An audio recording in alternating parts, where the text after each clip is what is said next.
भाई लोगों के माइंडसेट में, जैसे आप रुड़की से हो और इंडिया में रहते हुए हम बहुत छोटे शहरों को देख लेते हैं आसपास, या छोटे शहरों के लोग हमारे यहाँ काम करने आते हैं, डोमेस्टिक हेल्प होती है, तो एक इंटरेक्शन सा हो जाता है, थोड़ा बहुत आइडिया लग जाता है। पर आप वहाँ जाके गाँव में रह रहे हो, तो वहाँ के छोटे शहर और इंडिया के छोटे शहर में क्या डिफरेंस है लोगों के माइंडसेट में, और वैसे क्या डिफरेंस है वियतनाम और इंडिया में लोगों को ले देखें अगर हम? एक कहानी से बताता हूँ। वियतनाम में था मैं, एक बच्चा रुकता है 18-19 साल का, कहाँ जा रहे हो? मैंने कहा साउथ। बोले मेरे घर चलोगे? सच में रिकॉर्डेड है, पता नहीं व्लॉग शायद मैंने आर्काइव कर रखा होगा मे भी। कहाँ है तेरा घर? बोले निन बिन। निन बिन सुना है? वियतनाम में बड़ी सुंदर जगह है निन बिन। मैंने कहा चल। मैं तो फ्री हूँ। हम तो फकीर आदमी, झोला लेके चल पड़ेंगे, वो वाला था। चल, बंदा चल पड़ा। कह रहा कहाँ रुकोगे? वो तो तू बताएगा, मैं तो नहीं बताऊंगा। हाँ। उसे लगा मैं टूरिस्ट हूँ, मैं भटक गया। उसने कहा कि हमारा होटल है, तुम्हारा रुक जाना। मैंने कहा कैसा होटल है? कह रहा हमारा तो उस सिटी का सबसे बेस्ट होटल है। इंग्लिश में बात चल रही है, टूटी फूटी, वही टूटी फूटी प्लस सम ट्रांसलेट। उसने कहा 5,000 रुपये कमरा पड़ता है मेरा। मैं कहा तू यही उतार दे मुझे भाई। मैं ग्राहक नहीं हूँ, मैं तो घूमने आया, मैं हॉस्टल ले लूँगा भाई, तू उतार दियो। बोला नहीं, अब जब मैंने बिठाया तो रुकोगे तुम मेरे साथ ही। मैं अपनी मम्मी से बात करता हूँ, मालिक थी उसकी मम्मी, मतलब संभाली थी। हम पहुँच के बोलता है कि मैंने मम्मी से बात कर ली, तुम्हें कुछ नहीं देना, बस तुम हमारे साथ रुको आज। हम चाहते हैं कि तुम हमारे साथ रुको। मेरे दादा है, मेरी दादी है, मेरी बहन है, पापा हैं, और हम चाहते हैं तुम्हारे साथ रहना एक दिन। अब मैं घर से मसाले लेके निकला था। आंटी वो चिकन का कुछ बना रही थी, मैंने कहा ये थोड़ा सा हल्दी और लाल मिर्च पाउडर, काली मिर्च पाउडर डाल दो, और उसमें स्वाद आ गया। ऐसे में एक दिन रुका, वो कह रहे कल भी रुक जाओ हमारे साथ, हमें मजा आ रहा है। लाल मिर्ची खा के तो उन्हें दिक्कत आ गई होगी थोड़ी। स्पाइसी खाते हैं लोग। अच्छा। तो खैर उनका जो कुक था वो गे भी था, मेरे पीछे ही पड़ा था। उसे मैंने भी कहा भाई मैं स्ट्रेट हूँ, कोई और ढूंढ। भाई साहब ये अलग केस है यार। बताओ। अरे मैं असॉल्ट तक हुआ 2 बार भाई। आपने उस कुक की कंप्लेंट करी कि भाई ये मेरे को हिट कर रहा है? वो कुक नहीं, कुक तो हट गया था। काउच सर्फिंग के दौरान असॉल्ट हुआ था। कैसे पता? भाई हमारे साथ ट्रैवलर्स ने शेयर करे एक्सपीरियंस कि गे निकल जाते हैं। एक भाई डाला कभी? नहीं, पैंट में हाथ नहीं डाला, कोई नर्वस हो गया था उसके साथ आके, ऐसा कुछ हुआ था एक ट्रैवलर के साथ। मेरी कहानी बता रहे हो क्या भाई? क्या हुआ था? आपकी कहानी बताओ पहले। अरे भाई वो वाली कहानी पूरी करता हूँ। तो वियतनाम में मैं 2 दिन तक ना उनकी बेटी को स्कूल छोड़ के आया, घर लेके आया। उन्होंने अपना स्कूटर दे दिया यार। मतलब मैं सोच रहा इस बंदे ने मुझे अपना स्कूटर पकड़ा दिया, चलाओ ना। मेरा पासपोर्ट लिया, मैं कौन हूँ, कहाँ से हूँ, गंदा इंसान हूँ, अच्छा इंसान हूँ, लेकिन एक आंखों में ना पहचान लेता है, परख लेता है कि कुछ नहीं करने आया। चाइना की बात है। बीजिंग में था मैं। ये कहानी मैंने बताई थी एक बार, लेकिन इंटरनेट पर कभी नहीं बताई। काउच सर्फिंग वहाँ पे करनी पड़ेगी। बीजिंग बहुत महंगा है। Beijing is like Mumbai. और वहाँ पे ऐसा है कि बंदे सिंगल कमरों में रहते हैं, क्योंकि रेंट बहुत महंगा है। उस बंदे ने काउच सर्फिंग में लिखा हुआ था बेड शेयरिंग। अब मैंने कहा भाई इस पे एक बेड होगा, वो शायद वो कह रहा होगा कि या तो शेयर कर लो या नीचे सो जाओ। अब मैं उसके घर चला गया। अब उसके जब घर गया, वो घर पे था नहीं, उसने मेरे को डिजिटल की दे दिया, आप घर में चले जाओ। भरोसा यार, मैं शौक। और उसके मैं घर में गया, साला एक धूल का दाना नहीं।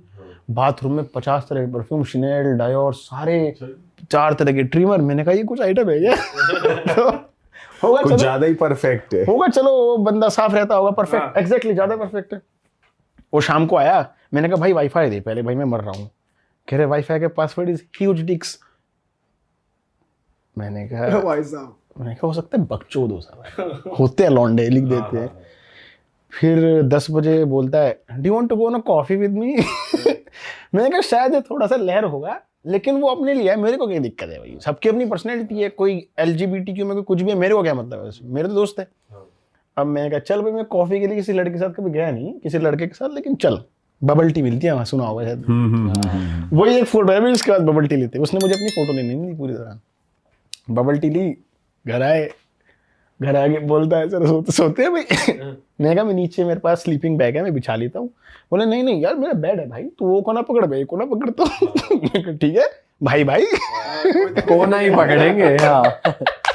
अब सोए 12 बजे बोलता है अनंत यार थोड़ा ना कंधे में दर्द हो रहा है, दबा देगा क्या? अब यार किसी के घर में आप हो, भाई भाई मेरे कल्ला भाई मेरा कंधा तो दबाना शुरू करा। तेल वेल लेके, हाँ भाई काम सूखा सूखा सूखा हाथ। मैंने कहा था को तेल है तो बताया, सिनेमा जाने का भाई। मजा तो पूरा दूं। अच्छे वाला भाई आपको पता नहीं, आपने ना चाहते हुए इतनी फॉल्स होप दे दी, कॉफी पे आप चले गए, हमें मुझे पता ही कंधा नहीं। आपने उसका दबा दिया, Exactly. फुल इज्जत दे रहे हो आप उसको, वो तो आपको दे ही रहा है। मुझे बाद में बताया कि ये नहीं करना होता है। तो उसके बाद बोलता है डू यू आल्सो वांट? नहीं नहीं भाई मैं ठीक हूँ। सोन दे, सुबह उठना भाई 12 बजे। तो जब सोए मेरे पास आया हल्का सा, हे ब्रो, और कुछ कहानी उधर मुझे कुछ खटका, इसने कुछ कहना चाह रहा था पर कहानियां नहीं, इसके मन में कोई गड़बड़ थी। दोबारा 10 मिनट बाद ब्रो इंग्लिश में बोला था कि मुझे ना किसी के ऊपर हाथ रख के सोने की आदत है, तो मैं तुम्हारे ऊपर हाथ रख लूंगा। अब यार 12 बजे आप किसी के घर में बीजिंग में क्या जवाब दोगे उसे? मैंने कुछ नहीं कहा, मैं कंफ्यूज हो गया, इतने में उसने हाथ रख लिया। ठीक है। अब मैंने ऐसे कभी किसी का हाथ रखवाया नहीं ऑनेस्टली। आदमी का और उसने रखा। अब मुझे ना मुझे वेट महसूस होने लगा। मैं कहा यार ये साला हटाना है, ये क्या है साला छाती पे पड़ा है। अब मैं टेढ़ा मेढ़ा हो गया, ऐसे कर करके मैंने उसको हाथ ऐसे हटा दिया। अब वो बदमाश, उसे दिख गया मौका कि अब के हाथ सही जगह रखूंगा। यार उसने अगला हाथ सीरियस हो गया था, मतलब मैं डर गया था, मेरे ना रोंगटे यहाँ तक खड़े हो गए थे पूरे। भाई उसने हाथ डायरेक्ट पैंट में डाल दिया। और अब ऐसे में क्या बोल रहे, मैंने कहा भाई एक फोन आ रहा है, ऑनेस्टली मुझे बाहर तुरंत जाना पड़ेगा। और मैं उसके कमरे से भाग गया और मैं उसके लॉबी के बाहर, अपार्टमेंट के बाहर जीने पे बैठा रहा 2 घंटे तक। मैंने अपने उन दोस्तों को फ़ोन लगाया जो कुरापाती थे, हरामखोर थे, भाई इस सिचुएशन से कैसे बाहर आया जाए। उसने कहा पहले तो तूने उसी घंटी बजा दी भाई, तुझे नहीं करना था ये, तुझे पहले निकल जाना था वहाँ से, है ना। अब तुझे सोने दे, 1 घंटा बैठिए। जब वो सो जाएगा तब जाना। तो मैं 2 बजे गया अंदर, वो सो गया। मैंने नीचे अपना गद्दा सा बिछाया, मैं सो गया नीचे। उसने 10 मिनट में उठाया, नीचे क्यों सो रहा भाई ऐसे, मतलब मैं नीचे सो रहा हूँ और ऊपर से ऐसे आया, भूत सा दिख रहा है, स्कैरी लग रहा है, गोरा चिट्टा, एक दाग नहीं चेहरे पे भाई। ऊपर से आया कि भाई are you sleeping on the floor. मैंने कहा भाई देख मुझे कुछ नहीं चाहिए दोस्त, मुझे आज रात काटने दे दो, क्योंकि रात के बजे रहे दोस्त, सामान फैला पड़ा है, मैं जा नहीं सकता। उसने कहा बट तुमने तो कहा था कि बेड शेयर करना है। मैंने कहा तो शेयर करना मजबूरी, कोई कंडीशन थोड़ी है, मुझे नहीं करना तेरे साथ बेड शेयर। बोला बस मुझे केवल पैडल करना है आपके साथ। भाई मुझे कुछ नहीं करना भाई साहब, तू मुझे सोने दे मेरे दोस्त, भाई प्लीज सोने दे तू मुझे। अब वो गुस्सा हो गया, वो चला गया। मुझे थोड़ा डर लगा था उस पॉइंट, मुझे गुस्सा हो गया था, मतलब एक्सप्रेशन, मुझे क्या पता कौन साइको है कौन नहीं है। तो अगले दिन जब मैं 7 बजे उठता हूँ, हालांकि बिस्तर पे पूरा भंगा पड़ा था बंदा। भाई वैसे ये भी बड़ी बात है, आपने इतना कुछ होने के बाद भी वहाँ पे रात काट ली। क्या करता और जैसे आप बाहर बैठे रहे, मैं एक बात बताऊंगा इसके बाद। बड़ी बात है भाई, ये बंदा डरता ही रहे, नींद ना आए भाई, मेरे को तो लग रहा है नींद नहीं आएगी, नींद भाई नहीं मैं आएगी। वहाँ जब चाइना में डिटेन हुआ था ना, मैं 3 घंटे सो गया था 3 चेयर मिला के, क्या करूँ और। अब सुबह मैंने कहा भाई दोस्त नमस्ते गुड बाय, चलते मैं बैग बांध रहा। बोला यार मेरी से गलती हो गई यार, मेरे को तुमसे कुछ चाहिए नहीं, तुम प्लीज़ रुको मेरे घर पे। मैंने कहा नहीं दोस्त, मैं 1-2 घंटे में बांध के निकल जाऊँगा, तू ऑफिस चला जा। तो जब गेट बंद करा था ना ऑफिस का, खोल के बोला आज फिर कर्नल करेंगे, बंद करके भाग गया। तो उसके बाद मैं उसका घर छोड़ के चला गया था। वो लंच में आया, मैंने कहा एक सेल्फी ले लें भाई, चल अपने बीच लड़ाई तो हुई नहीं। उसने कहा नहीं मैं बस अपने बॉयफ्रेंड के साथ ही सेल्फी लूंगा। मैंने कहा ठीक है भाई तेरी इच्छा, बॉयफ्रेंड भी है उसका फिर भी ये अगर काम। होगा तो। अच्छा, अरे वाह, आपने ये वीडियो यहाँ तक देख ली भाई, तुमने हमारी मेहनत सफल कर दिया, तुम ही लोग हो असली रियल हिट। और अगर आपको बहुत मजा आ रहा है ऐसी क्लिप्स में, ऐसी वीडियोस में, तो फटाफट जाइए प्लेलिस्ट पे बिंज वॉच कीजिए, सारी वीडियोस देख डालो और मौज काटो। दैट इज इट, हम मिलेंगे नए पॉडकास्ट में, नए क्लिप में। Till then bye bye, see you, take care, do subscribe.